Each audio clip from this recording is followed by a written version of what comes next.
दिल्ली में बलात्कार के आरोपी ड्राइवर के बारे में नया खुलासा हुआ है। बताया जा रहा है कि आरोपी शिव कुमार यादव पर 2011 में भी रेप का मामला दर्ज हुआ था। दक्षिणी दिल्ली के मेहरौली थाने में मामला दर्ज किया गया था। इस मामले में वो 7 महीने तक तिहाड़ जेल में रहा। ये भी बताया जा रहा है कि उस समय भी शिव कुमार यादव पर टैक्सी में बैठी महिला के साथ बलात्कार का आरोप ही लगा था। इस खुलासे के बाद उबर टैक्सी सर्विस कंपनी पर भी सवाल उठ रहे हैं कि क्या नौकरी देते वक्त कंपनी ने कोई जांच की भी थी या नहीं। आरोपी ड्राइवर को आज दिल्ली के 30 हजारी कोर्ट में पेश किया जाएगा। कल शाम उसे मथुरा से गिरफ्तार किया गया था। और इस मुद्दे पर ज्यादा जानकारी के लिए रुख करते हैं हमारे संवाददाता मुकेश सिंह सेंगर का। मुकेश, पुलिस क्या क्या खुलासे कर रही है इस आरोपी ड्राइवर के खिलाफ? देखिए, पुलिस ने कल ही शक जाहिर किया था कि जिस तरह से शिव कुमार यादव ने अपने मोबाइल की सिम के लिए फर्जी एड्रेस दिया था और बाद में सिम तोड़कर फेंक दिया, तो जिस तरह से उसने गलत पते पर अपना एड्रेस दिया था, तो पुलिस को शक था कि निश्चित तौर पर जो शिव कुमार यादव है उसका क्रिमिनल बैकग्राउंड होगा।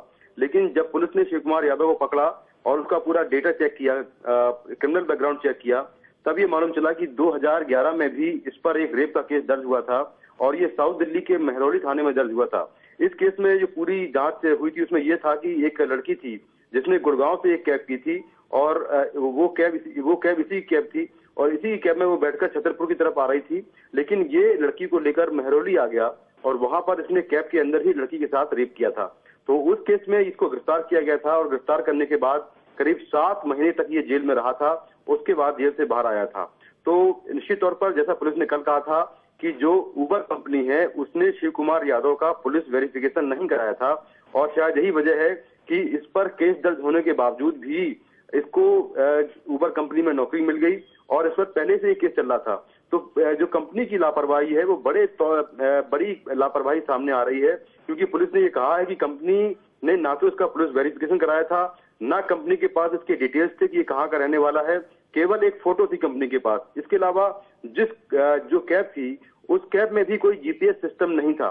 तो ये तमाम बड़ी लापरवाहियां सामने आई हैं कंपनी की और इसीलिए जो कंपनी के अधिकारी हैं उनको आज पुलिस ने सीआरपीसी 161 के तहत नोटिस दिया है और आज उनको पूछताछ के लिए बुलाया है और वो अपना पक्ष रखेंगे।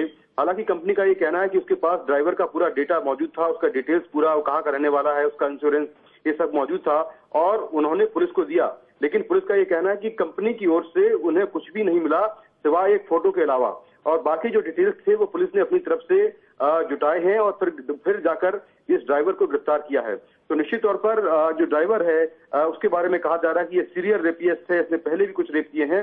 हालांकि अभी तक कुल 2 मामले सामने आए हैं, रेप की, एक मेहरौली का और दूसरा जो सराय रोला थाने में नया केस दर्ज हुआ है। अंजलि जी, इस जानकारी के लिए शुक्रिया। तो बड़ा सवाल ये उठ रहा है कि आखिर इसे नौकरी कैसे मिली और क्या इसकी पुलिस जांच करवाई गई थी या नहीं, और क्यों नहीं कंपनी के पास कोई इस आदमी जो कि उनका अपना खुद का कर्मचारी था किसी तरह की उसके बारे में जानकारी मौजूद थी।